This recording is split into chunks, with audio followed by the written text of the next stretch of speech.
I actually did go. Oh, wow, nice. I tried to actually prove that the curse of Cornstalk was not a Native American curse and that it had nothing to do with my ex-number granddaddy, and leave that Native American curse stuff alone that came from a play. And you know what they say about letting sleeping dogs lie? Okay, so I go through the newspaper articles trying to prove that, and what I find is 50 years prior to the play is mentioning of the 100-year curse of Cornstalk ending.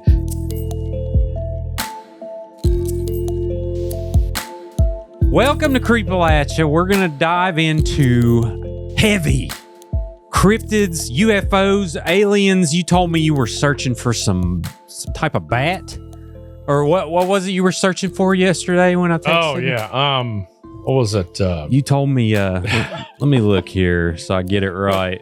It's a Booger Owls. Booger Owls. You said bats, and I got like bat squatch stuck in my head. Okay, my fault. There's a bat too. Yeah, there's a bat squatch. Tony Breeden is in the studio, and you are a cryptozoologist. Is that the correct term? Or really just a Fortean researcher? I do a little bit of everything. That means I do UFOs, I do cryptids, I do ghosts, I do anything my ADHD directs me towards at that particular moment, and then I deep dive into it. Yeah.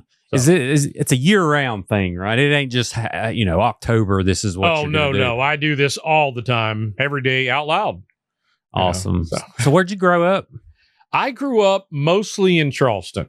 I was in 16 different schools by the time I graduated from high school. We kept moving because Dad was a trucker, and he did not want to do the long hauls. So every time the job would dry up for the short runs, locally, we'd have to move.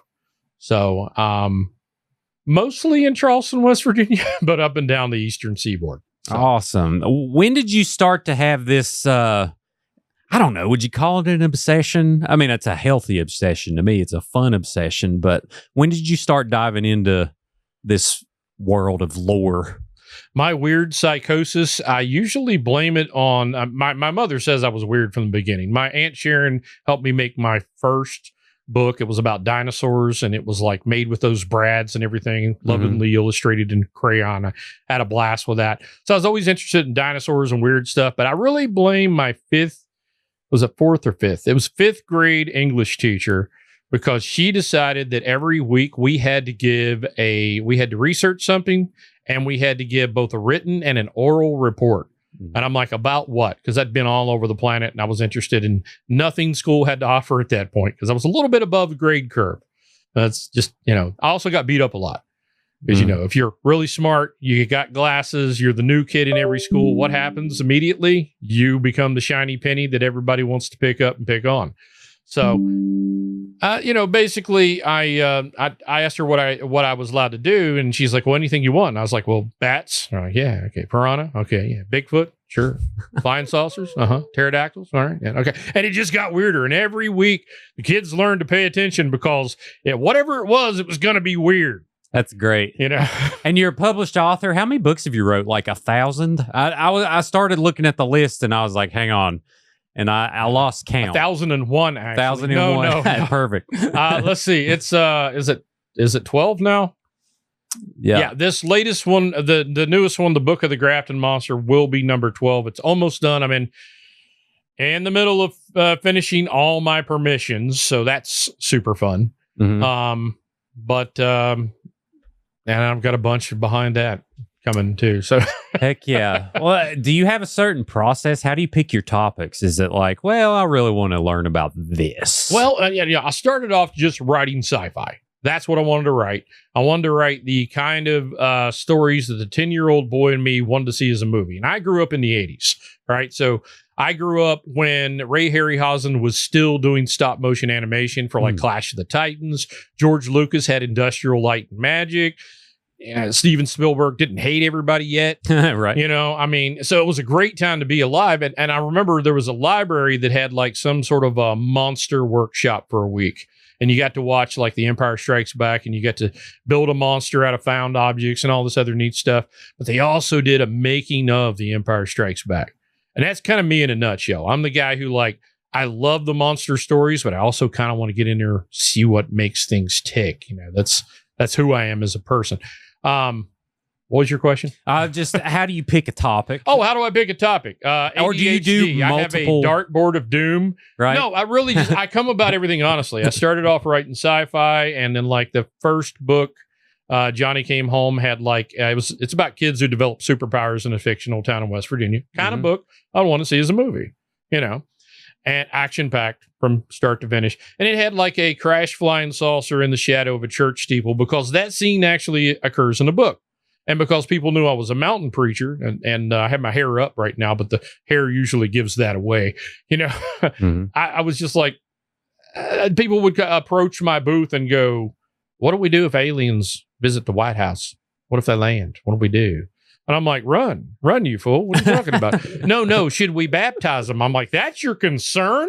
You know, but it turns out we've been discussing that subject, which is called exotheology, since about the Middle Ages. And, you know, at one time we thought God's everywhere, so there must be alien life everywhere. At one point, we answered all those questions back in the Middle Ages, by the way. Every last one. So I wrote a book, a nonfiction book called Strangers and Aliens, to kind of show my journey as to how I came to some of those answers. And in the midst of that, I discovered this West Virginia dude named Gray Barker. And I got fascinated with just these shit. Now, we got a guy in West Virginia that was like one of the #1 UFO researchers. And finding out that he was also a bit of a prankster and a hoaxer didn't turn me off, because you know what? West Virginians like a good prank. We just do, you know. I was like, all right, that sounds like my uncle's having a good time. You know, I'm not objected to that too much. So I just kind of started studying him. And next thing you know, I was writing, you know, I have a sci-fi series. It's kind of like a mix of space and it's D&D on a terraformed alien world. Nice. So you've got robots, you got dragons, you got nanites facilitating the magic. It's also done for reality TV. So it's got a lot of stupid stuff and a lot of great stuff, and just stuff I've always wanted to see on a screen somewhere. So, hey, you know, if you're out there and you're thinking about making a movie, look me up. Yeah. There'll definitely be some action in there. But the rest of it is like, you know, I started writing about the monsters that Gray Barker wrote about. And the reason I did that was because of the Grafton monster. That was the monster that everybody forgot about, including Grafton, until it was rediscovered in the Gray Barker collection. And that fascinated me. I was like, okay, so this is a town that has a long memory. It's got all these, you know, cemeteries. It's got the Mother's Day statue. They remember everything, but they forgot about their own monster. And I just started thinking, what other monsters did he write about that maybe we've forgotten about? And that became the nugget of the series. And that's why I got 40 monsters in 3 books so far. I thought it was going to be one book with like a lovely picture of the Mothman on the front of it. Maybe have 12 monsters. It'll be a 6-book series by the time I'm done. Heck yeah. So you do both fiction and nonfiction. Oh, yeah. Okay. Yeah. Yeah. And Gray Barker, we've kind of touched on Gray Barker on the show, but can you give me like an overview for someone who knows nothing about that name? Sure. Gray Barker was born May 2nd, 1925 in Braxton County. And he was one of 9 children, I believe, youngest of them all. He was one of only 2 members of his family to graduate from high school. And he ended up going to Glenville State College in the teachers program. He did actually become a teacher for about a semester in Maryland, but then decided it wasn't for him, because in the meantime, while he was at the college, he had become both the editor of the school paper, and he had started working at Pictureland Theaters, where he ran, you know, he learned how to run the movie projector, and he learns a lot about these movies, and he wrote in reviews to different magazines at that time, and including Box Office magazine. He decided he wanted to come back, and he got a job with his old employer, and he became a film booker. So now, and this was at the time when West Virginia were always at least a decade behind everybody else. So this was our drive-in theater boom. So he was actually overseeing drive-in theaters being built, the installation of the projectors and screens and all the rest of it. So he was there at a really good time. And that would have been what Gray Barker was known for, if you knew about him at all, if it hadn't been for Flatwoods, the Braxton County Monster. I did notice that you have a lamp on your desk. Yes, thank you, Andrew Smith. Shout out at the Flatwoods Monster Museum who brought this to me. So, yeah. Those are amazing. I'm going to get me one of those. Now the Braxton County Monster, that was a thing where, Gray Barker's just sitting down, he's reading the local newspaper, and he sees a story about these people in the town that he graduated. He graduated from Sutton High School, so it was a hop, skip, and a jump away from Flatwoods. All right. And he's like, okay, these people were saying they saw something that was worse than Frankenstein. It's like 9 to 11 feet tall. It's got a red face and spade-shaped head. And it's associated with a big fireball that's seen across 3 states. So he calls up the editor of Fate magazine. And he says, hey, I've got the inside scoop. We don't actually know what his side said, but we get the gist of it later from his later writings. I got the inside scoop. This has got to be a hoax. And Ray Palmer writes back under the name Robert N. Webster, because that's the name he was using at the time, for a longer story that I can get into. A pseudonym, or what's that called? Like a ghost writer? It's a pseudonym, yes. Okay, gotcha. He was he had actually started Fate magazine with Amazing Stories Money, and he didn't want anybody to know, so I'm going to give you so he was billing himself as Robert N. Webster instead of Ray Palmer. And he writes back and he says, it's probably a hoax. Here's your word count due by such and such. Just the facts. Right? So he goes there and he misses the 2 main people. Now, what happened at Flatwoods, you probably have heard, is there was a fireball scene while some kids were playing at an elementary school at Flatwoods. They saw it and they thought, that looks like it hit on the hill over there at the Fisher farm. That might be worth some money. In good Appalachian fashion. Right. So they went and got their mom. Their mom was there with Eugene Lemon, who was a 17-year-old National Guardsman. And they all went up the hill with their dog. And they got through one gate. They went through the next gate. And when they get to the top of the hill, Kathleen May later would say she saw like a big, round, glowing object that looked like it was hovering off the ground. Right. And while they were transfixed with this, it's just like over the ridge there. While they're transfixed with this, something catches the attention of Eugene Lemon, and he shines his flashlight up in the tree, thinking it's going to be a raccoon or something like that. And he sees 2 big greenish orange eyes, the whole Flatwoods Monster thing. And heart of a lion, this fella, he runs lickety-split for town. That's what they all do at the ends of these stories, by the way. Nobody ever sticks around. We don't do what we do in the movies. We don't sit there and get zapped. We run. I figured someone in West Virginia would have shot one of these things, though. I mean, it's like... Every time that they were caught out with it, nobody actually had a gun, which is also something that throws me each time. And that tells you that they really did think that they were looking for a meteor because nobody brought a gun. Right. Yeah. It's not like nowadays where everybody's thinking, stay strapped or get clapped. Right. We're just like, and yeah, West Virginia, I used to joke around with a friend of mine, and he used to say, well, you know why aliens will never invade West Virginia. And this is before I knew all this stuff. So this is such an irony, but I was like, why? And he says, well, there's just going to be 2 rednecks on a fence post going, what's that? I don't know. Looks like a spaceship. Should we shoot it? Yep. And that's going to be the end of it. That's going to be, the end of our lives right there, Right. Next thing you know, some of us are in people zoos and the rest of us are not. That's great. So, yeah. And so how many Braxy sightings have there been? Well, see, that's the funny thing. Everybody always goes, this is a one-time event. And it turns out it's not. Now, we know if you go to the Flatwoods Monster Museum, and again, shout out to Andrew Smith, that is a great place. You will find a letter there from Audra Harper. Now, that's from something that took place the week before the Flatwoods Monster event. That was September the 5th. Okay. Right? If you look in some of the older magazines, you'll find a reference to some people that are coming home from church, a mother and daughter in a car near Weston, and they see a Flatwoods Monster. And since they say they're coming home more than a week before the event happened, that means it either happened on August the 31st, Sunday, or it happened on September 3rd, that Wednesday. We all have Wednesday service, and it was night. So we don't know which date exactly, but that's another one. Right. Then we have the George Snatowski sighting, which happens the day after Flatwoods. And that one is kind of made famous by Frank Ficino Jr. But it showed up in an issue of Mail magazine. It was written by Paul Lieb.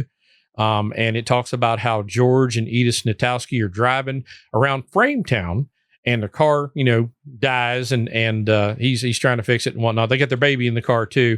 and all of a sudden they see what looks like the bottom half of the Flatwoods Monster and some reptilian-looking creature at the front. So we think it's maybe the top of the Braxton County Monster, and it's been removed, and you're seeing what's actually floating around in that skirt-looking jetpack thing, whatever that's supposed to be, Right. It's just the idea that it's a robotic exosuit, right? Now, recently I discovered two more. One's in the Graybarker's newsletter number 20, and it talks about the return of the Braxton County Monster. There were some people in Pennsylvania that saw what looks very much like the Braxton County Monster. It's got the spade-shaped head, but you can see reptilian fangs on this one. So they said they just saw a round head and then two eye holes, like portholes maybe. And so this is the idea that maybe the mask was off for that one. Mm-hmm. And then just the other day, like yesterday, maybe the day before, I discovered yet another one, which is, I'd always thought that I had corroboration for the Audra Harper thing, because the George Smith and his wife, they were ufologists with, I forget which organization. They were coming from New York to California, and on their way, they decided to stop in Flatwoods the year after it happened, very shortly after it happened, I should say. They went and interviewed everybody, and they actually recorded one. They recorded the one about the mother and the daughter in the car. I didn't catch that at first because it talks about the girl being hospitalized afterwards. And if you read Audra Harper's letter, she was hospitalized afterwards. And I just didn't pay that close of attention, so I didn't realize I was looking at two different accounts. Even I make mistakes. Yes, that's right. I don't believe it. Ego the size of a large planet or moon. That's no moon. But still, I make mistakes. So in looking for that, I go through, there's a guy named Rosales that has like all of these humanoid encounter sightings from like something or other BC to, in the 80s, basically, 90s, when he stopped doing it because unfortunately he died. Right. Albert Rosales, right? He lists off another one that was cited in an issue of Far Out magazine in the winter of 1993, and it credits William Moore. Now, William Moore is a guy who wrote about Philadelphia experiment. He wrote about Roswell. He wrote about, stuff like that. Philadelphia experiment, that's the battleship? Yes, that's the battleship. Okay, gotcha. That vanishes and teleports and does all sorts of crazy things. And when people come back, they're fused to the deck, which is horrifying. Yeah. It is a bad thing. A little scared. I don't want to be a part of that experiment, Thank you. This is not what I signed up in the Navy for. Right. It's just not a good thing. That'd be an awful day. Right. But he talked to Gray Barker a lot, and that's where he got a lot of his information for some of that stuff, as he went to Gray Barker because Gray Barker knew about all that stuff. Right. So he had went in the spring of 64, he had went through Flatwoods, and he'd done an investigation of his own, and he uncovers yet another sighting that occurs on the same evening as the one with Kathleen May and Eugene Lemon and dog and everybody else, Mm-hmm. And she was going to she said was she coming home or was she going to work? I have to remember that one. But the basic gist of it is she's traveling along one of these ridges, and she sees the same Flatwoods Monster. She also sees a glowing object, and then she sees the monster. And it terrified her. She ran home. She was screaming so loud that her dad came out with a shotgun, ready to kill whatever it was that was going to attack her. He wouldn't have nothing to do with it. Now, see, there's a gun. You were wondering why nobody ever shot it. Well, it was long gone by the time he got there. Right. But she said she could not go to work the next day, but she did go into town, and then she heard everybody talking about what happened to Kathleen May and the rest of them. But because they weren't particularly close to him, she never compared notes with them. Sure. And this was just a waitress that he happened to meet while he was in Flatwoods investigating it for that day. And then he went on to see his sweetheart on his break. That's what the whole thing was about. Spring break, college, the deal. Heck yeah. Yeah. So we've essentially got two that predate September the 12th. We got two on September the 12th, one on the day after. And if I count what happened in Wheeling with Bashful Billy, there's another one after on September the 15th. And what then year yet was another this? one in PA. And this is 1952. 1952 is the year of the saucers. We had more flying saucer accounts in 1952 than any other year period. It was that one was of near those, Roswell, wasn't it? well, no, that was 47. We've had 47. several major UFO flaps. I don't know why we call them flaps. They don't flap their wings. Few cases they actually did, but we'll just ignore that for a second. But our major flaps were the airship flap of 1897 and 1898. 1947, right after Kenneth Arnold saw the 9 ships in formation that were skipping like a saucer across the lake. They were not saucer shaped; they were crescent shaped, like a sort of a chevron with a little tail, like a bat symbol almost, without the little pointy ears. Right. But everybody caught onto that flying saucer thing. West Virginia had a couple of flying saucer shaped things during that time in Hinton. So we definitely still had that going on at that time. 47, 52, 66, and 76. Another one in 83 was a major flap as well. Someone saw saucers in Hinton? What happened there? Oh, thanks to Teresa Racer. We know because she was really interested in the Hinton Daily News. She found so many flying saucers in Hinton. It's not even funny. Yeah. It's really and that's the thing. People don't really know how many of any of these things happen. Like when I started looking for the Book of the Grafton Monster, I started looking for all the Bigfoot sightings because I needed to find white-haired Bigfoot. All right. Do we have any accounts of Bigfoot that are pale blonde or white and albino, something like that, right? So I had to compile a list of like 200 and some Bigfoot accounts. A lot of these places, I had no idea they'd ever had a Bigfoot sighting. And you probably wouldn't either. You really have to dig into the literature before you find it. Most people don't know there's more than one Flatwoods Monster thing, or they know about the Frametown Monster with George Snitowski, or maybe they've been to the Flatwoods Monster Museum, so they know about 3 of them. They know about Audra Harper, and they know about the main event, and they know about Frametown. If you're willing, you know about, Frametown was the George Snitowski one. Wow. Yeah. So they all happen between Heaters and Frametown, that whole area. Right. Right. And Braxton County is no stranger to weird stuff going on. One of the first things I wrote about in the 3rd book of monsters is the Wumpus Cat. Now, Wumpus Cat, in a cryptid sense, is supposed to be a 6-legged black panther with a big long tail. Right. And, but some accounts say that it can change shape. The one that Gray Barker found was from the Braxton County Historical Society, and it was from an account that happened in, I think, 1907. And this was where Reverend Hatfield was coming from a revival in Heaters, and he was on his trusty horse, and he comes back and he crosses a stream, and he says there was the Wumpus Cat. Now, I'm pretty sure the way he was using the term Wumpus Cat, he meant old Slewfoot. He meant the devil, right? But there was the Wumpus Cat in the form of Satan's own church. He goes on to describe a church in the round. Have you ever seen a church in the round? No. Literally a round building, and it has a bunch of windows. They're usually 2 stories tall. And he says he saw these lights coming through the windows, and then it started rotating, and it went up in the air, and it shot off. Now, that sounds more like a flying saucer account than it does a Wumpus Cat, and that really intrigued me. And, of course, it was in Braxton. By the way, do you know what West Virginia's first alien encounter was? Lord, no. It's not the Braxton County Monster. It happens during the airship, the mystery airship thing. When we had our first one in Sistersville, and then 3 days later, we had a mystery airship. They basically look like big Zeppelins, right? Like Jules Verne-looking Zeppelins that were higher tech than what we were expecting, but they were seen all over the United States, all over the world, right? So we have one in Sistersville. 3 days later, we have another encounter with 11 to 12 foot tall beings with oversized heads. They said they were there exploring, quote unquote. They kept taking pills and they were drinking air. Lord, yeah. I don't know how you do that, but that's a very Men in Black sort of thing to do. You know what I mean? What year was that? That was in 1897. Oh, wow. So that's our very first alien encounter, because that's definitely not human, whatever's going on there. And that was what location? That was in Ogden.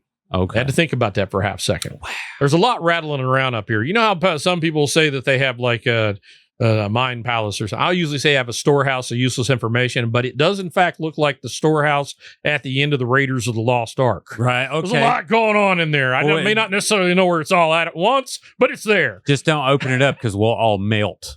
Very much so. Yeah.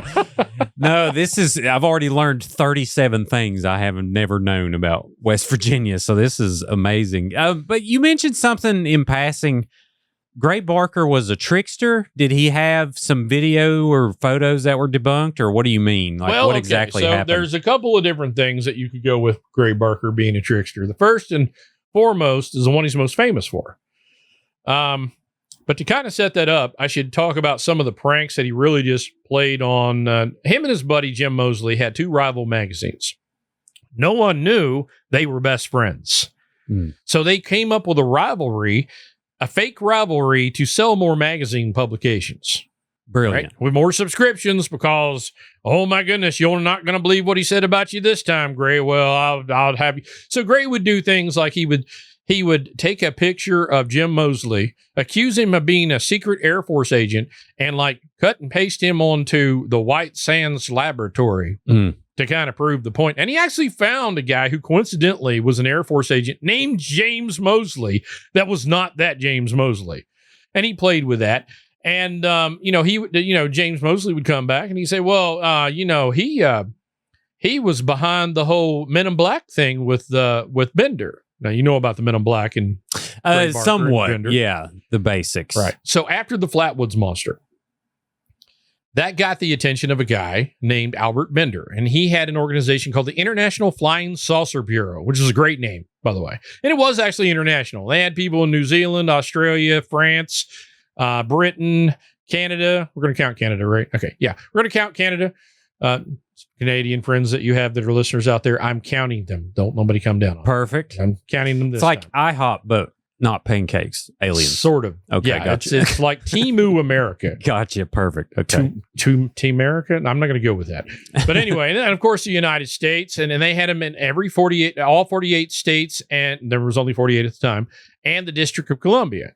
All right. So he had a very large flying saucer, but he was still building it. So when Gray Barker had seen like an ad for the International Flying Saucer Bureau, and Bender was really interested, and he inquired about it. Bender was like, "Oh my goodness, yes, I need to have you as a West Virginia representative." And you know what that means, right? Only one guy in West Virginia so far, right? So, okay, yeah, right. But then he saw the Monster and the Saucer, his article about the Flatwoods Monster, come out in Fate magazine. He names him the chief investigator for the International Flying Saucer Bureau's brand new investigative team. And this really makes one person on the team kind of mad. His name is Lonzo Dove. He's the only other person who's listed with a title that says chief. They give him chief astronomer because he'd been there, he'd done the time, and suddenly he's passed over by this new guy named Gray Barker. He should have been the chief investigator. That's going to be important later. It's the only reason I mention it. Sure. Right? So everything's going along swimmingly. They're investigating cases. They're doing exactly what you expect sort of an International Flying Saucer Bureau to do, and they got people taking photos and examining them and taking UFO reports and whatnot. And then one day in October of 1953, the Space Review, which is their publication, comes out with a statement from Albert Bender that says, the answer to the flying saucer mystery is known. We've known about it, but I sent it into evidence. We sent some evidence to this guy, and he said, now is not the time nor the correct place to give you the answer. And we're getting out of the flying saucer business. We advise that everybody continuing to investigate it be very careful. And then he actually closed shop. He canceled subscriptions. He, canceled memberships. He got out of the flying saucer business for 9 whole years. And, Barker wasn't content to let that slide because he was the chief investigator for an organization that just went belly up and he had no idea why. Right. And this was, just something that just kind of floored him. So he was like, him and a couple of his buddies that were also on the team, Dominic Lucchesi, Augie Roberts, they went and they approached him and he would not answer anything. He would either say yes, no, or I can't answer that. I can't answer that. I can't answer that. But finally, he did answer one thing. He said that 3 men in dark suits had warned him sternly, but not roughly, that he needed to get out of the flying saucer business. So he did. And that was the beginning of the Men in Black saga. Oh, wow. That was the beginning right there. Okay. And Gray Barker spent the next several years trying to piece together other Men in Black accounts. And he also, wrote about the Flatwoods Monster. And he wrote all of that in a 1956 book called They Knew Too Much About Flying Saucers. That was him just trying to uncover why the International Flying Saucer Bureau was shut down. He tied it into the Maury Island incident. He had something that happened to somebody in Canada. Yes, Canada again.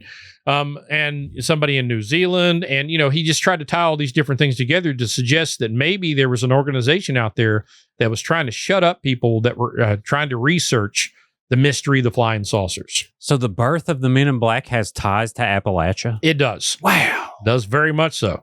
And in fact, 9 years later, when Bender finally agreed to publish a book answering what happened exactly with the International Flying Saucer Bureau, he did it through Saucerian Publications. Now, as it turns out, the answer that he gave was so fantastical. And Bender had said, that was one other thing he said. He says, well, what is the answer to the flying saucer mystery? They kept asking because he said, you said in that October 1953 space review that the answer is known. What is it? And he said, the truth is fantastic. Which could have meant anything back then. Let's just be honest. And the fact that the government was behind the UFO, that would have been fantastic. Yep. All the cards were on the table at that point. Nobody had ruled anything out. Anything was fantastic.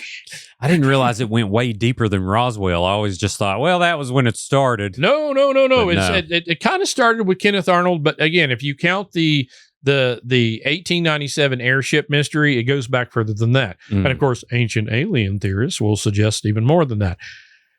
Which is where they think the aliens built the pyramids? Yeah, that sort of thing, right? Yeah. Now, I am cheerfully skeptical. And what that means is that I'm not a traditional skeptic. Traditional skeptics are basically apologists for consensus science, which is now currently chained to pure naturalism, even though the people that came up with science were Bible-affirming Christians, It's kind of a weird thing there. But what that basically means is that if you're a dyed-in-the-wool skeptic, you don't believe in God, you don't believe in ghosts, you don't believe in Bigfoot, there's lots of weird stuff you can't believe in because modern mainstream science says it's not real. I believe in God, I believe in miracles, the Bible, angels, demons, the whole bit. Although if you say that the answer is demons, I will look at you weird. Right. A lot of people do. That's a very big stigma around West Virginia in particular is, that's the devil playing tricks. Right. And you get a lot of that. I mean, I had an aunt who believed that fossils were made when demons were cast out of heaven and their bones had been fossilized in the earth. She believed that. Legit. I did not. I was pretty metal. I was actually reprimanded in one of the schools I went to was a Christian school in Belpre. It's still there probably. And I got in trouble for drawing a T-Rex because they said it looked demonic. It's the teeth. That was the teeth. It was purely the teeth. I remember wearing a shirt when I was a kid and I had a skull on it. And then one of my family members whispered to another and says, it's got skulls on it. And then I was like, I guess I'm officially the black sheep. But I was probably like 9 or 10. Now, one of my first brushes with pareidolia. That's that thing where you see things that aren't there. Like, see a shape in the clouds, looks like an elephant. It's not really an elephant. We should know that by now. No elephants floating around the sky, I hope. Yeah, that'd be cool. It'd be really cool until you're the dung farmer, so to speak. You know what I mean? Yeah. Nobody wants to be that dung farmer. That's out. That's be a little rough. That's a 40-in rain nobody's looking forward to. Right. Yeah. So Gray Barker had innovative marketing techniques. So many people do that today. Like Alex Jones is one that creates both love Alex Jones and hate Alex Jones t-shirts. Yes. Sells them both. So is there something to do with like some fabricated footage? We'll get to that. We'll get to that. There's definitely that. But the straight letter is the thing we have to get through first. Okay, sure. Now, Jim Mosley had, he was like a trust fund kid. His dad was rich. And, so when he basically dropped out of college and he went traveling around the country and decided he was going to get to the bottom of the flying saucer mystery. He got to get into Project Blue Book before they had protocols. Look at everything. He got to interview George Adamski, which was the father of the contactees who'd met the Venusian, long-haired Venusian Orthon. That means he's from Venus, but, out in the desert. Nobody else ever saw this dude. But George tells you he was out there and he had pictures. He had photos of Venusian scout ships and mother ships and all sorts of spaceships when nobody else could get a picture of a flying saucer that didn't look like anything more than a smudge or a blob of light. he was getting like details. And Jim Moseley had investigated George Adamski, and he had realized that he got a hold of one guy who said, well, if you look real close on that Venusian scout ship, it's got, underneath, it's got 3 bulbous landing gear. There's a reason they're bulbous. You can see General Electric written across the bottom of one of them. It's a chicken warmer, basically, is a lamp, just for that sort of thing. Right. So that's great. He wrote a giant expose of Adamski in his Saucer News.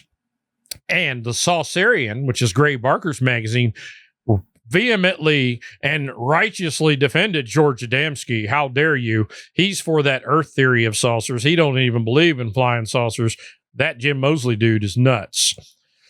Now, they got a hold of some official government stationery because they had a friend whose dad worked for the State Department. And one night, under the influence of alcohol, because that's how all the best ideas actually come to fruition, apparently, at least for those guys, they wrote up 7 notorious letters on Gray Barker's typewriter. And one of those was addressed to George Adamski. And that one said, hey, George, you're on the right track. Keep up the good work. We can't say anything officially. Don't mention this letter. But hey, if you're ever in Washington, D.C., look us up for a cup of coffee. All right. So, of course, the first thing he did was wave that letter around like, hey, guess what? Guess what? Yeah, I got it here. The government approves me. This is it. This is it. Everything I've been saying is true, even though it wasn't. Right. Right. So people started to notice because he didn't just send it to George Adamski. He sent it to some of George Adamski's followers, and he also sent it to serious ufologists because Gray Barker and Moseley represented what we call middle ufology. They weren't like, oh, everybody who says that they were taken aboard a spaceship is true. Everybody who's meeting a Martian and taking a ride aboard a flying saucer is absolutely telling the truth.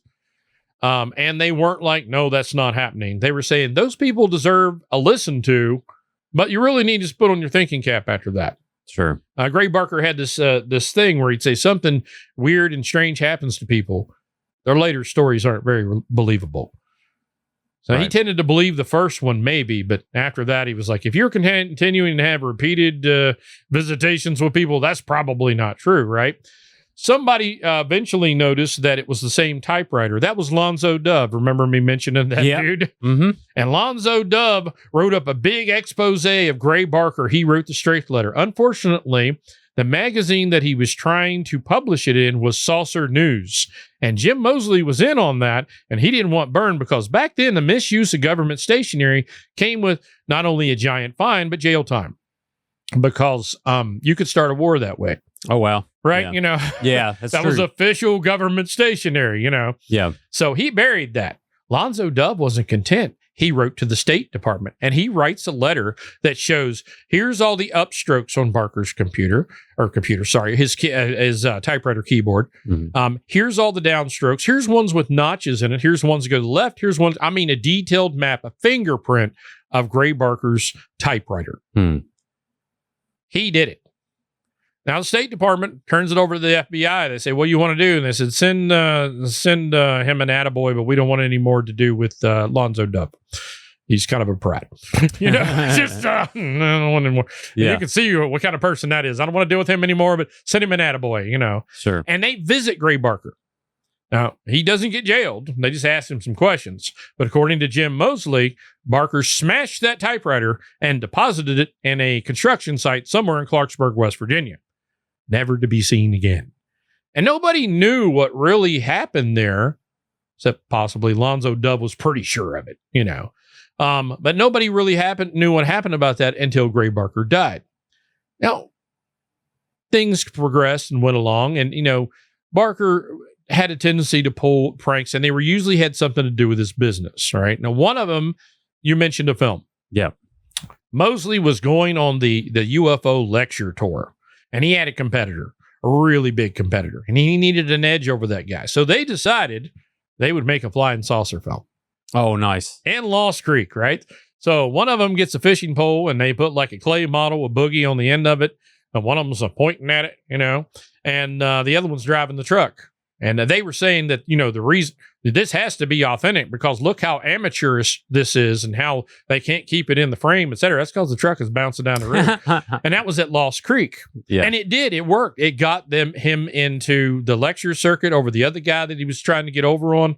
And it worked perfectly. It worked so well that they were able to sell copies of the film, stills of the film, and they even found another flying saucer at Benedum Airport. There was a second one. That's amazing, isn't it? Yeah. All marketing, and that was to help his buddy. There's another one called the Better Book League, and that came out because Barker made a deal with Laura Mundo to sort of, he was like, I want to, she was one of the bigger female UFO personalities at the time, and she had a big following. He goes, I want to publish Flying Saucers and the Father's Plan. And she agreed to it, but she didn't agree to give him the copyrights to it. Well, there were sections of her book that were horrible to even deal with. They were just tedious and big, long sermons, and so he tidied it up a bit. She did not like that. Oh, yeah. So she decided that, don't worry, he's changed too much of it. She's publicly saying this. He's changed too much of it. I'm going to reissue it. Don't worry. Absolutely free. In competition with his for sale book. Now, as it turned out, the book reviews that compared them side by side said they both suck, so no harm, no foul. But in the meantime, he kept giving her calls and letters from the Better Book League. And the whole premise here was that, hey, there's a glut of books like yours on the market, which was true. Both of them had one. We would like to offer you money, like $1,000 to take your book off the market for a while until there's not as many out there. Right. And she didn't buy it. Yeah, he tried the same thing with John Keel, though. I was going to get into John Keel, and you can respond while you're talking here. I'm going to get up and fix that camera. But when did John Keel come into play? Oh, well, he comes into play because Gray Barker invites him to Mothman, if I remember right. Invites him to Point Pleasant? Well, yeah, they kind of met. They kind of knew each other in the same circles, and he I forget if he calls him. I think he called him and he says, "Hey, have you heard about what's going on here with this Mothman thing that's going on? We got Mothman, we got UFOs. Have you heard of this yet? Yeah, heard about this couple that was chased down by this big bird, and Keel hadn't heard anything about it. I listened to Art Bell where he interviewed John Keel, and I believe that's what he said. He was invited in. I didn't realize Gray Barker was who invited him, but that's cool. Now, he accidentally threw down a gauntlet when they first met officially for the first time, though.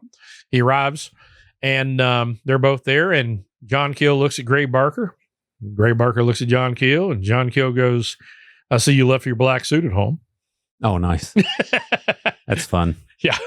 So... yeah, and then so John Keel's involvement with the Mothman, what is it exactly? Like, so he gets called in, he starts investigating. Does he just start doing interviews and asking people what their experience was? He visited 5 times. Okay. Because he was from New York, so he couldn't be there all the time. Right. So he got together with Mary Hyre, and they went out, and they got a big group of them together that had all been witnesses, and they went out to the TNT area, and they all started looking for the big bird.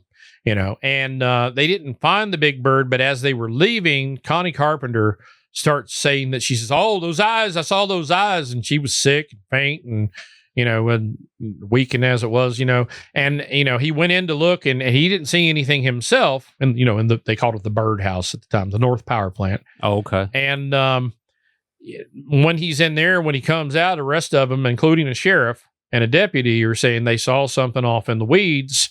They weren't real sure what it was, but they saw something else out there. Well, that intrigued him enough to go, okay, well, what's going on here? So he interviews a bunch of the witnesses, and he keeps in correspondence with Mary Hyre. Mary Hyre is his lifeline. He knows all these people, and he does get letters from some of the rest of them, but it's Mary Hyre that keeps telling him, hey, we saw a bunch of UFOs up here. Hey, there's a bunch going on. Like in April of 1966, we have a major UFO flap. We'd had one for a little bit, like in the month of November April 67, sorry. But we'd had a little bit in November of 66 when the Mothman first came out of UFO sightings. Mm-hmm. But at one point in April, they were so thick that everybody would get off in the lawn of the Lilly House. They were just a couple hundred yards from the National Guard Armory there on 62 near the TNT area. Mm-hmm. And they would go, okay, it's about time. And then they would see UFOs fly over. Like it was out of a movie, And I swear I've seen a movie where that happens, But I was like, that's just strange. And now what's interesting about the Lilies is when the Silver Bridge falls in December of 1967, the power goes off for like 10 minutes. So the Lilies have no idea what's going on. And they also don't have any idea what's going on, not only because they're cut off, but because their sky is filled with about 12 UFOs, more than they've ever seen at once in the sky at the same time. And this is like 5 minutes after the bridge fell. So it's another weird thing about there wasn't just the Mothman. We had Mothman, we had UFOs, we had poltergeist activity, and of course we had the Men in Black. Most of the Men in Black activity, though, starts after the bridge falls. Right. Not all of it, but most of it is after the bridge falls. Now, as someone who's cheerfully skeptical, part of me has to ask, is this UFO investigators with Asperger's who have been mistaken for Men in Black? That's possible. That's very possible. I've been accused of having Asperger's before. It might be true, but if I'm Asperger's with a side of fries and a milkshake. Okay? I'm all in. That's great. Yeah, and Indrid Cold was kind of... Yeah, Indrid Cold was in the middle of that. Now, if you go online now, he's been mixed with a creepypasta, the Grinning Man. Right. But he was a pleasant person from a planet of mostly nude people called Lanulos. And at no point was he ever creepy or scary or anything like that. He was, his sighting happened, and that whole encounter. It's one of the throwbacks, really, if you think about it, because we used to have, there's this dichotomy that you'll see if you look at the whole flying saucer mystery in general. You'll see this point between 1947 and around 1966 where we have the Space Brothers that I mentioned with George Adamski. Everybody was meeting somebody that had a message from the stars, and it was usually stop it with the nukes, you're going to blow yourself up. Yeah. And you also need to get together in peace, love, and happiness and all that neat and groovy stuff, and get yourself into the third harmonic or the fifth harmonic or wherever we're on the wrong vibration, whatever it is, and we need to get together and hold hands, sing Kumbaya, let the Space Brothers solve our problems. Right. Even though they never showed up most of the time. But then that was sort of an angelic, long-haired, Michael Archangel sort of thing. And then suddenly in 66 and 67 and onwards, we have these demonic little grays who do not understand what the word consent means and even wipe your memory after they've done whatever dastardly deed they did. They're horrible, horrible, filthy little things. Yeah. So there's like a dichotomy that happens there. And his is one of the last Space Brothers things. Guy's got a little message for him. He's a pleasant fellow with hair slicked back. He wants to know what kind of town that is. He's here. He's a seeker or searcher, something like that. Mm-hmm. And of course, if you see him online, he's got a big evil grin. That's interesting. The movie Men in Black, they wipe memories, so it's like they take all of this lore to they take all of that stuff in there. Stories. That's fun. Missing time, etc. And there is one in West Virginia is it 1920? And 1920, I think it is, where now this one is probably gained through the super reliable instrument of hypnotic regression. That tells you everything you need to know from me about how I feel about it. But somebody who had like an experience with grays, and had some sort of operation and 3 hours of missing time. So we have that in West Virginia early on, way before the whole 1960s wave. Now, when that was reported to, is it Bufora or New Fork? I forget. They all have similar acronym names, and I hate that. Just know that, because when you're trying to file things, it's like they all sound the same. Sure, yeah. Right. And I haven't been able to track down the original record to find out whether it was, in fact, a hypnotic regression or if they found it. I haven't found a newspaper article about it, obviously, or anything to corroborate it. I just know that it's in the record and it's in Albert Rosales' catalog. Gotcha. So, yeah. And the hypnotic regression, is that Betty and Barney Hill? Didn't they? Yeah, Betty and Barney Hill did that. And everybody will hate me when I bring this up, but the problem with it, and I brought this up in Strangers and Aliens, the problem with that is that we have proven scientifically that you can accidentally or even on purpose plant false memories that feel just as real. our memories aren't super reliable anyway. Okay, for example, Linda Scarberry, when she first reports the Mothman in 1966, about 3 days afterwards in a police report, you can go read this in the museum. Jeff Walmsley has a great setup for that where you can read the whole thing. She says that she sees a headless creature, no arms, angelic wings, right? And there's lots more, but we'll just skip to those points because later when she's interviewed by Danny Sargent for his and Jeff Walmsley's book about the Mothman that comes out around the time of the Mothman prophecies. That's one of the reasons they wrote the book, in 2002. She says that he has a head, arms, and he looks pretty much like, an angel. Well, what happened? Did she lie to us? Did she forget what he looked like? No, our memories are not snapshots. It's not her fault. Okay. Sure. They're not snapshots. Our memories do this thing without consent or notification. It replaces memories as it gets new information, as it finds another pop culture reference, as it hears somebody else's story, as it finds an image that sort of resonates. Your mind is constantly trying to figure out what it did in fact see. And unless it has, like that is a mallard duck in its head, something that can hang on to concrete, it will continue to try to fill in the blanks. So by the time she'd gone from 1966 to 2002, her literal memory had changed. Yeah. Now, if that can happen, I don't have a whole lot of stock in hypnotic regression either, because you're not regressing to the actual memory. You're just finding the piece in your brain that has it. That makes sense. And your brain isn't super reliable. Yeah. And this is why I always go to the original witness and the original testimony before I go anywhere else, because I know it can change over time. And it doesn't mean it's more reliable than the one down the road, because people can see something and go, oh, that's what it was, right? But it does mean I've got a better impression of what they initially thought it was, and not, a retcon. Yeah, I imagine if you could just replay it like, it's a VHS tape, you would be very shocked. Like, oh, that's what happened. I was not cool at all. Yeah. No wonder they beat me to death on a nonstop basis. Even though I'm sure that's a traumatic memory and that stuff tends to stick, but at the same time, that many years, of course, you're gonna. Now, I'm not saying those people didn't have those experiences. Sure. I am cheerfully skeptical. I don't have any way to rule it out. Mm-hmm. I can tell you that there is a giant caveat hanging over your head that your memory may not be what you think it is. Sure, yeah. And when you add the fact that with hypnotic regression, you can, in fact, create a memory that did not exist at all, and you've got another problem. Yeah. Yeah. So that's kind of terrifying. Isn't it? Our minds, just this anxiety meat in our skull that just will betray us at any moment. Yeah. Gotta love it. Yeah. And we did, I think we did like 2.5 hours on the Mothman, walking through like Chief Cornstalk and all kinds of fun stuff. Yeah. So much there. But what else, like as far as Bigfoot in West Virginia is, there's a Bigfoot museum in Sutton. Mm-hmm. Yep. It's a very cool place. They have a festival every year. Does the lore trace back to West Virginia? We have a lot of West Virginia lore. Which it's mainly, isn't it, like where the Sierra Sounds are? Like what was that? What state is that? Is that California, somewhere over there? I don't know. I think it's Nevada. Nevada, maybe. I'm not sure. I'll be honest with you. Yeah, Bigfoot has real heavy lore out in the West, but also in Appalachia too. Well, that's the thing. I mean, the Native Americans, and I'm like 6th generation removed from Chief Cornstalk.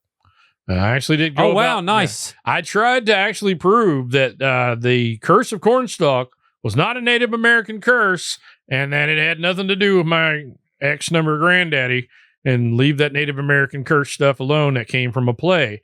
And you know what they say about letting sleeping dogs lie?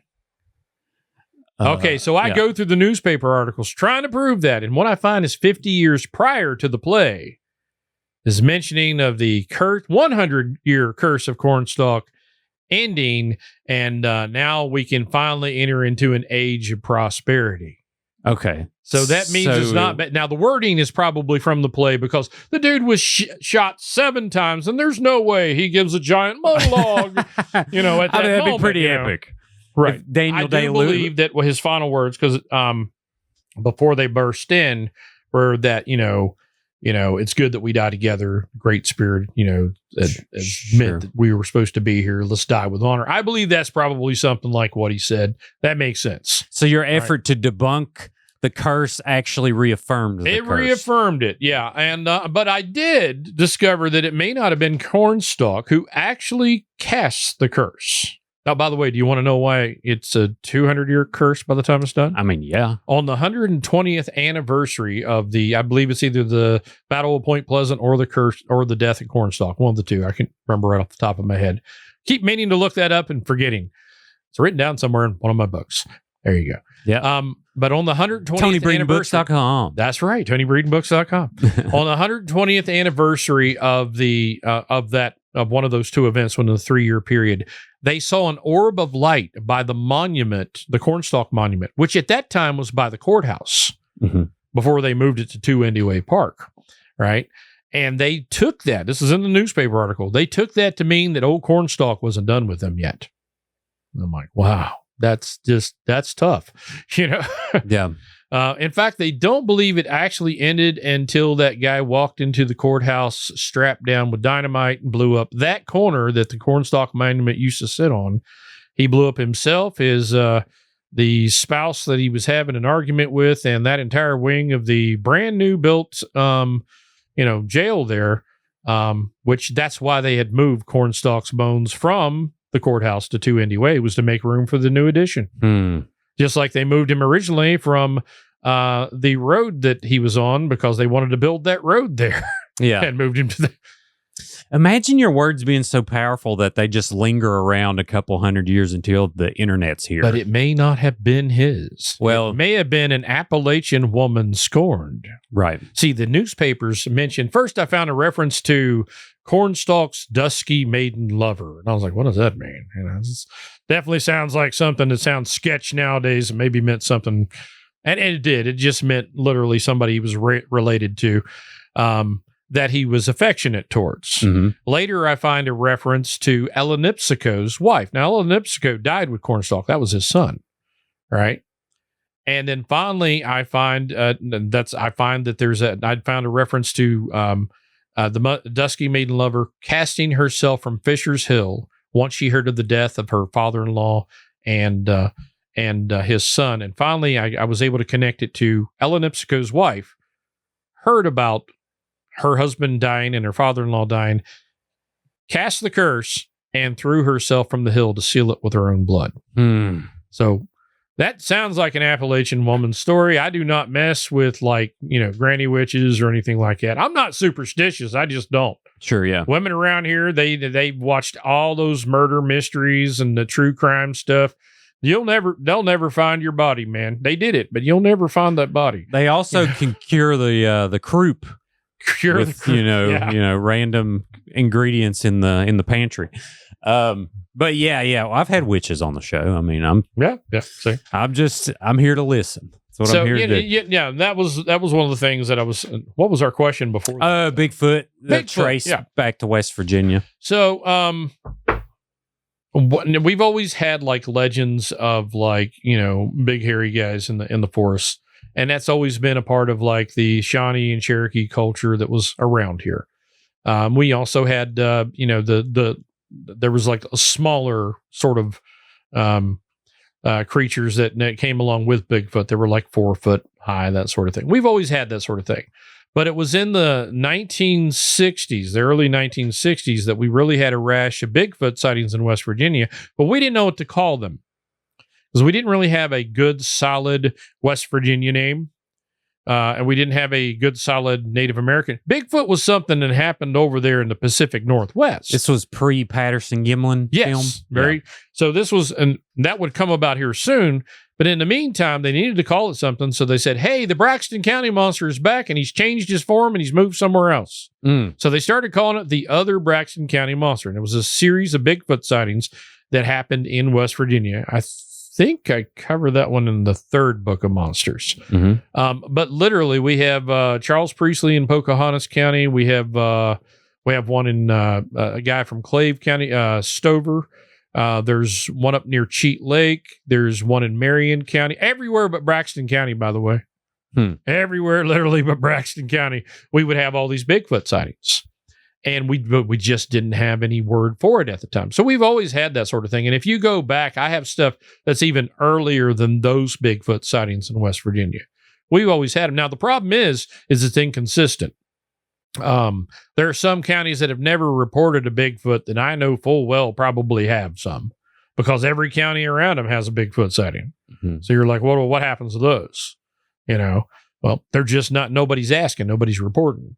That's just like, if you look at the history, and I have a matrix that I've written up, it's a big, long, tall list of every UFO and monster sighting in West Virginia. Oh, wow.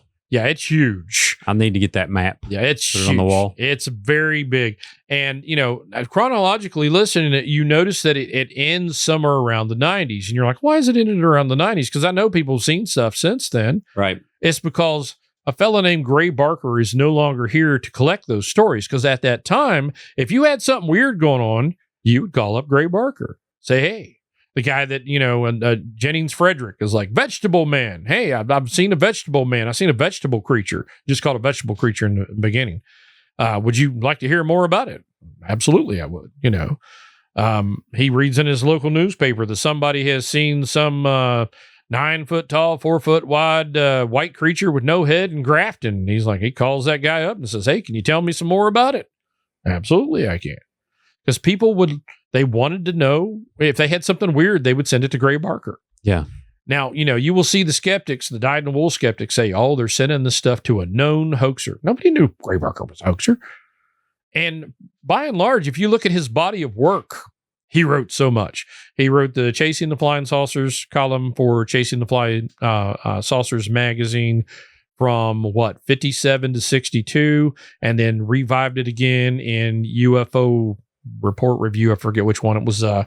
UFO's publication for the last years of his life. He wrote Gray Barker's newsletter. Before that, he wrote Spacecraft News. Before that, he wrote the Saucerian / the Saucerian Bulletin. He changed the name at some point. He published all these books. He was a publisher that published over 80 some books for people that usually didn't have a voice, because he believed in giving somebody a voice, and he was prolific. Everywhere he went, he spoke at different things and gave his research on the Men in Black, the Flatwoods Monster, but he also collected stuff. Like there's an entire tape online on YouTube where you can listen to Gray Barker interview the Scarberries and the Mallets about their Mothman thing. He did that on a regular basis. He had tape after tape after tape. And he was trying to convert it all to computer at that time, before he died, not to digital, but just computer floppy disk. Sure, yeah. Tapes back then, literal tapes. Computers were so weird back then. Doesn't the fact that we know he tried to fraudulently earn money from a scam, it's kind of a scam. Doesn't that hurt his credibility? He didn't actually try to earn, Mosley did, and yeah, he did profit from that. Does that cast doubt on it? I got news for you, and I say this to everybody. We have always been in a position where we're supposed to do our due diligence and take another look at the story. We're supposed to do that.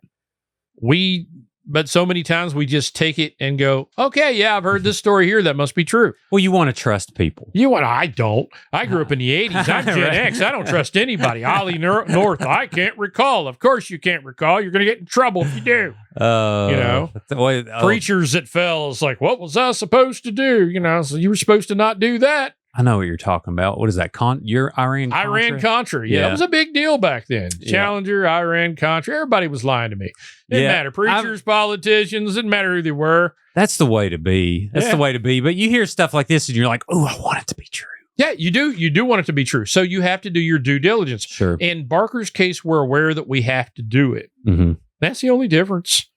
And what you do when you do what I do, because I was approached by the Center for Skeptical Inquiry, Kenny Biddle, nice guy, by the way, at the first Grafton Monster Festival. And he says, don't you think that Grafton Monster is probably a Barker hoax? I'm like, no, absolutely I don't. And he goes, what? He committed all these. And I was like, yeah, but it doesn't have the earmarks of a Barker hoax. Well, how do you know that? Because I've studied him for the last 10 plus years. So he has certain He definitely did. points of like, okay, that He may would be a repeat hoax. them, for example. That was one of his primary things. Mhm. He repeated the straight letter in several publications with a, nobody knows who wrote this. Oh my goodness, it could have been anybody. People even accused me of doing that, and that was hurtful. Right. His last book, Men in Black, Secret Terror Among Us, he repeats it as he does any one of his. Now, there were favorite stories he's repeat too, so that's not the only qualification. But one of the earmarks of a Gray Barker hoax is he repeats it because he was a small town intellectual in West Virginia. So that was sort of like a bragging point for him internally. I'm better than these people. I'm smarter than these people. It's why he took such offense to John Keel when John Keel said, hey, I see you left your black suit at home. From that moment, John Keel had a mark on him. Right. And Barker pranked him mercilessly. Now, Barker wasn't hoaxing anything to anybody but John Keel at that point. Well, okay, there was that one guy. But, most of it was directed at John Keel. He was just trying to prank John Keel to death. And he drove John Keel into such paranoia. Have you read the Mothman prophecies? I've just Oh my watched goodness, this Richard dude Gere. is deeply paranoid by the time it's done. I kind of feel for Keel. Yeah. That should be a shirt. So John Keel was kind of like an international Gray Barker, wasn't he? Or not really? Or what no, would they you had slightly different approaches. okay. And I've had like He's more of a recent journalist. article by the Center for Skeptical Inquiry by Daniel Reed has said, or no, it was actually a podcast from somebody else. Sorry, strike that. Sorry, Dan. It was actually a podcast that I was watching. This guy said, hey, and Gray Barker was a hoaxer, so we can't trust anything he said. And I'm like, that's lazy. And John Keel was either a massive hoaxer too, or he was so credulous it wasn't funny. And I'm like, also lazy and not true. Credulous, yes. Hoaxer, not so much. Yeah. He didn't really hoax anybody. He wasn't trying to prank anybody. He just had a tendency to believe too much. He was not middle ufology. He really thought he was on to something. And the more layers he got to it, and it should be said that most of the paranoia that he received was not from Barker's prank calls. Barker was doing things like calling him up drunk. And he's like, well, I got a call from Gray Barker, but it couldn't have been Gray Barker because he couldn't get Darren's burger's name right. It was Darren Steen, the whole thing with Indrid Gold. Mm-hmm. And, Barker would never call him Darren Steen, Stein, or however he was pronouncing it at the time. It's on print, Mm-hmm. And it's like, he'd never do that. So that wasn't Gray. Really? And I get a call from, a Mrs. Baker. Are you sure that wasn't you? No. And that would be Barker's response. Nope. Well, I got a call from a Mrs. Barker. Mrs. Barker hasn't been making any calls. But then hey, John, I called up Ma Bell. It's really strange. That call did come from my house. Isn't that weird? Mm-hmm. So these were just sort of harmless pranks he was pulling on. The only thing that he can be got for is they did fake a Men in Black encounter. Him and Jim Mosley. Now, Keel thought that Mosley was the one who was the troublemaker. Mm-hmm. He thought Barker was his friend. So when he found out years later that Barker was like in on some of the jokes, he's pretty bad. The Illuminate Press afterward for the Mothman prophecies, Mm-hmm. I tracked that down through a library. Thank you, libraries. And I love public libraries. They've been they're a lifesaver so many times. Yeah, man. But I tracked it down because I needed to confirm that it said what it said. And it said, the UFO cults owe Gray Barker so much. They owe him for the Hangar 18 riddle that included all of his friends and some presidents, the crash saucer phenomenon. He just starts naming all stuff that he's sure Gray Barker is behind. Sure. Now, Gray Barker wasn't behind most of that. That's the really funny part about what he was blaming him for. But he did. There was this kid named Henslick, and he claimed that he'd gotten photos of a UFO. And the Men in Black had confiscated those photos. And then suddenly Henslick went missing. And it was a whole big deal. And they're like, John, you got to get to the bottom of this. There's something going on here. It's the Men in Black. And they were writing it up in Saucer News too. So it was actually a hoax. Wasn't just a prank. If it's just directed at your buddy and then he publishes it in a book later, he's just reporting on a prank you pulled. That's Right. not a hoax. It wasn't intentionally a hoax. You're just pranking him. In this case, it was a hoax. And I make a distinction because you know what? West Virginians play pranks. And that's just that's the end of that. Sure, yeah. You can't write the whole thing off. Yeah, you can't write, and I can't. And Henslick is definitely a hoax. Mm-hmm. But and Keel found out. He found out. He got a hold of the mother and Henslick, and they admitted that Barker and Mosley had coached him on everything and what to say. And John was ticked. But the phone calls I mentioned. There is a letter like a couple of months before the publication of the Mothman prophecies where John Keel was like, "Hey, you Fink." That is a quote, by the way. Right. "Hey, you Fink. Were you behind that series of phone calls a couple years back? I'd really like to include it in the new book, but not if it's fake, And Barker says, "Oh, I was out of town." Yeah. Well, my thing is what a gift. I don't really care about a lot of the hoaxes. Because it obviously was a huge part in creating a lot of the efforts we have now with the festivals and the cryptids, and every state now seems to have their own couple dozen cryptids. Yeah, this sort of paranormal tourism has really taken off. Yeah. I will definitely say that. And we do have a lot to thank with Gray Barker. I think Gray Barker's problem is that he never tried writing fiction.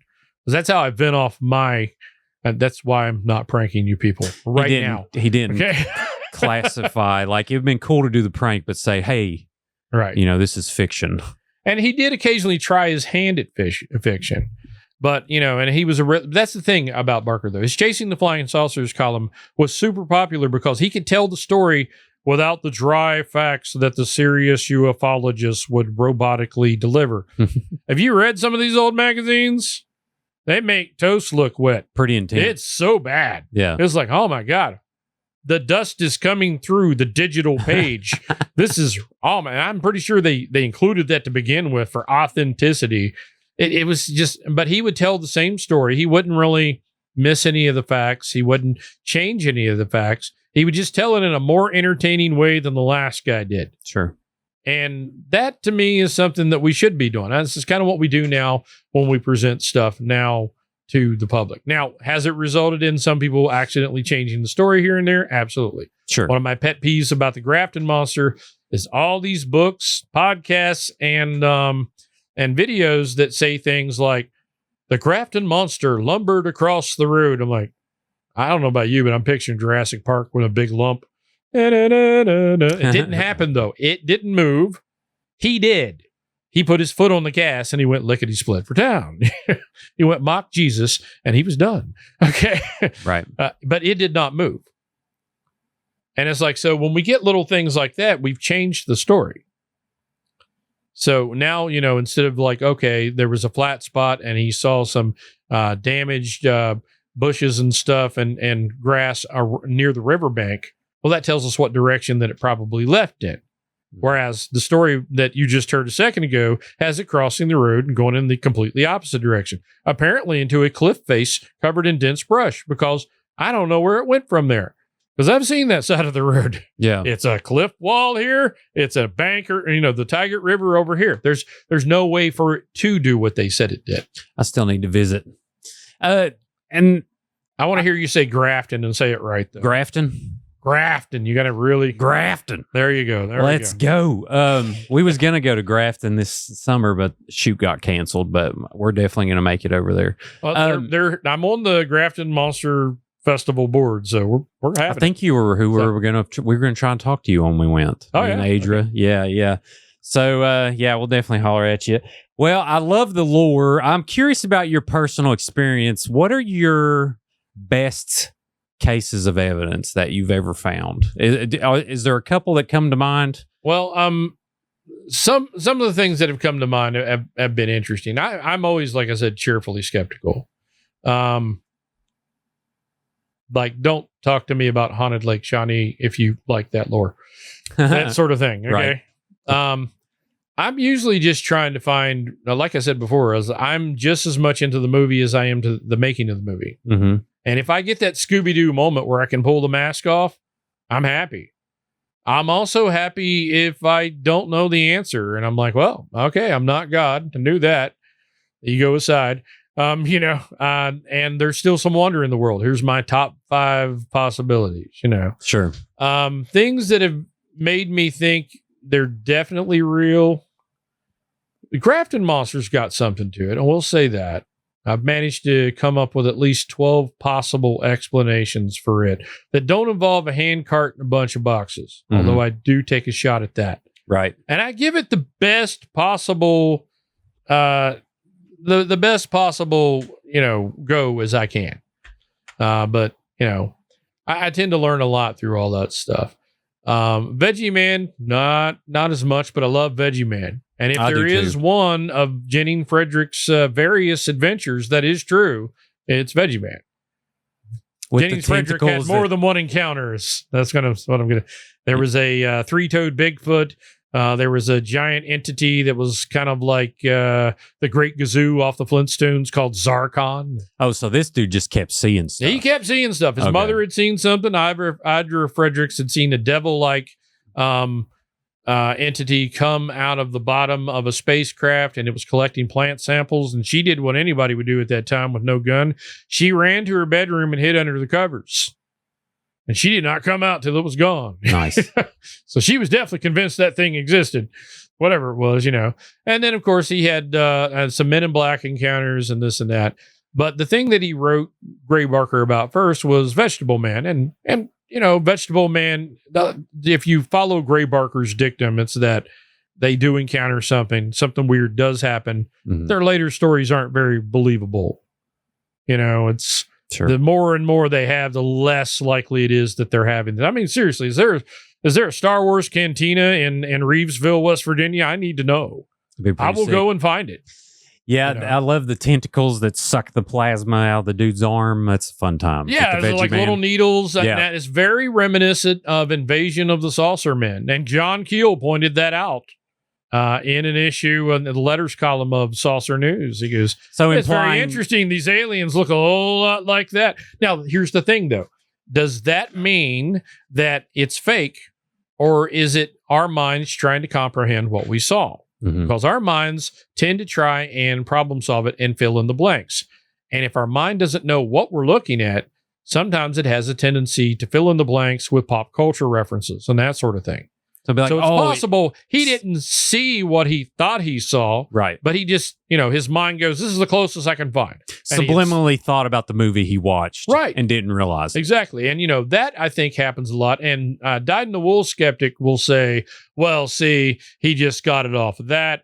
And he was probably making it up because he has that reference. And I am more willing to go, your mind does not work the way you think it does. It's not as reliable as you think it is at all. Okay. Yeah. So, and knowing that, I'm willing to go, okay, there have been studies that show that you don't necessarily see what you think you're seeing. Yeah. Now, the backflip on that I'm not as willing to entertain is the idea that this is the Jacques Vallée idea that we're seeing screen images and we're really, being fed this information because it makes a little more sense that if we're the ones trying to make sense of it, we saw flying saucers back in the 1897s and the 98s, and we saw Zeppelins, high-tech Zeppelins. When we saw flying saucers later, even though the initial Kenneth Arnold sighting doesn't show a flying saucer-shaped saucer, people started seeing saucer-shaped things in the sky when they would see some strange unknown object in the sky. When they said they were taking aboard spacecraft, they would see the highest technology they knew at that moment, which was, levers and knobs and, transistors and stuff. And later it turns into something out of like Iron Man, Tony Stark, floating screen from somewhere. And it's because our minds are trying to make sense of it more than I think they're going, oh, what's the 20 years tech from now? We'll plant that into their head. That sounds a little too thought out and not how things work. Sure. As far as I'm concerned, no, I don't think that way. Yeah, no, that makes sense. That says really long con. Yeah. Really, really long con. Now, if you look at the eras of the just kind of West Virginia stuff, you have like an era of like first contact, exploration from the sky. You actually do have a series of events where it almost looks like they're sending space animals down to test the stuff, which is what Gray Barker hypothesized about the Grafton monster. Mm-hmm. And then you have like another era where we're actually getting like real contact with them. And then it all just drops away. It all vanishes. Yep. Goes bye-bye. And you're like, why? And that's still, that's the thing. The answers don't really keep me going. It's the questions that keep me going. Are aliens real? Are aliens real? Define alien. A being not of this planet. Being not of this planet could be from a different dimension. And that's one of the bigger hypotheses right now. Everybody's going for the extra dimensional hypothesis. And that would definitely not be of this planet and this reality. And that's a very, very old theory. Yeah. That's actually in the Blue Book files from Mead Lane's Borderland Sciences Research Association. Back in 1947 and 48, he was already writing a letter saying, hey, this is from these are beings and spacecraft from a living spacecraft from a different reality, a different vibrational plane, just not from here.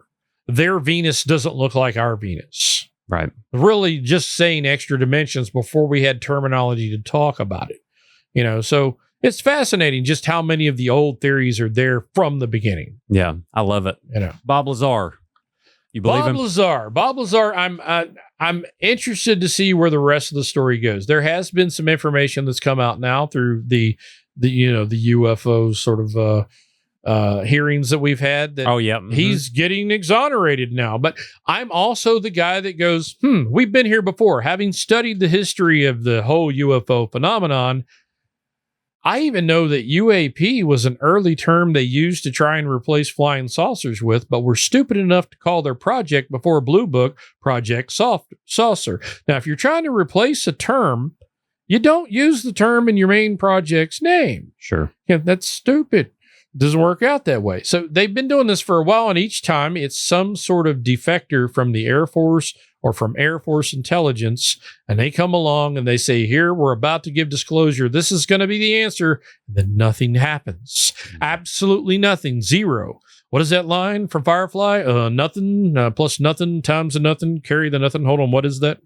Nothing. Okay. Right. Absolutely nothing. We get nothing each time. And I'm seeing the same thing. Are they just using this just to toy with us, just to tease us along, just to give us a little more carrot? Yeah. Just so they can get a little more funding. David Freyer is the one that's like, I'm like, yeah, there's something out there. Well, there's a lot of them out there where I think, okay, it looks like there's something to this. Sure. Well, when they have video and it's like, right. It's, video from the Air Force. Right. Yeah. That you can't fake. And that's the thing. I do trend towards trusting the older stuff. Right. But we can fake so much stuff now. It's not even funny. Have you seen how many Bigfoot videos are out there now? Oh, yeah, yeah. And they're great. Yeah. I love them. I love those. But then, when like the BFRO, the Bigfoot Research Association, our organization says, hey, recreate your experience with AI and knowing how memory works. I'm like, that's such a bad idea. Mm-hmm. They're not going to remember what they remembered. They're going to start remembering the video as being correct. Yeah. Right down to details that the video supplied. I think that's kind of like idea. Travis Walton. I kind of believe Travis Walton, but I think he also believes his movie that he watched. Fire in the Sky. And that's the thing you come into. Is like where they say, oh, no, that's real. Yeah. Those guys that came up with the whole thing that became Stranger Things. Mm-hmm. They're like, oh, hey, the Philadelphia experiment was real. And what's more, we went back in time into different bodies, different personalities, and we actually wrote the Philadelphia experiment movie based on what happened to us. Oh, nice. Yeah, and then that all ends. They have some sort of God chair where they go and visit Mars and they see Jesus and all that. I'm not making up half of this stuff. I mean, they are, but I'm not. And, then it all ends with like, we've got to end this research project. So they call for some being from a different dimension. That's like a 12-foot tall Bigfoot type creature named Junior, of all things. Very, very Appalachian name. Yeah. But too bad that happens in a totally different section of the woods out in there in New York and just destroys the whole thing. Yeah. Montauk. Right. Yeah. And it's like, that's all somebody saying, hey, the movie was us and it was real. And I'm like, when you start going down that route, I start going, Like anytime I hear somebody give like a contactee story and it sounds remarkably like the plot to Battlestar Galactica, I'm like, yep, that's good. Thank you. Yeah. Oh, gotta love the imagination though. Now, I will say, when I wrote Strangers and Aliens, that's when I first started to realize I was writing to a different crowd. That's a good title. People would come up to my table and they'd be like, "Hey, that's under the over there." Oh, got it. Right. Strangers and Aliens. Yeah, that's a really cool title. Yeah, I'm on TonyBreedenBooks.com. You can check out all 12 of his books and what he's got going on. Yeah, you can order from here too, right? You can't order from here, but you can get it off Amazon. Gotcha. Well, you got links to Amazon. And from me in person, and it's cheaper from me in person. Yeah. Don't let that stop you from buying on Amazon. I'll sign your book if you bring it to me. Yeah. So, yeah, you got links directly to Amazon. I highly recommend. Oh, yeah. What do you want to plug before you roll out? We got to have you back in. We got to do some there's so much special more edition. Yeah, I mean, we could talk for hours.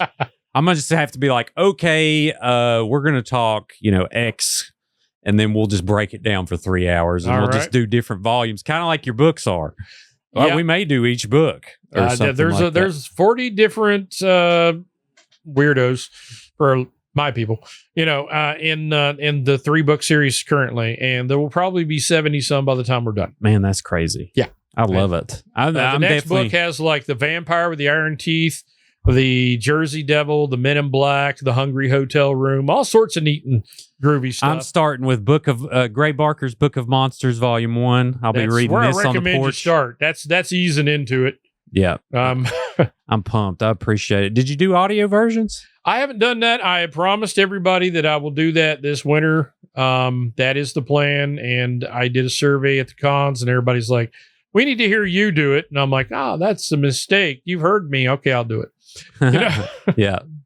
Awesome, man. Well, are you on social media? I am. Facebook.com/Tony Breeden Books. Heck yeah. The easiest way to do it. Awesome. Well, I appreciate you coming in today. And I've learned, I've forgot more than I've ever learned from this conversation. Like there's just so much here. And we I didn't appreciate even get into the snowman of Calhoun County. Oh yeah. Well, see, that can only happen during the winter here, right? No. Well, it did happen in January. So, okay. Yeah. Gotcha. Yeah. Well, we'll have to say that for next time, but thank you so much. Everyone out there, check out TonyBreedenBooks.com. And before you leave, be sure to like this video if you haven't. Subscribe to Creepalachia on YouTube. If you're listening on Apple or Spotify, take a minute and leave a review. That'll really help the show be found. And we are on Facebook, TikTok, Instagram, and we are selling merch at Creepalachia.shop. We have hoodies now, but everyone else always remember, above all else, long live Appalachia. And aliens are real. We've solved it. Thank y'all.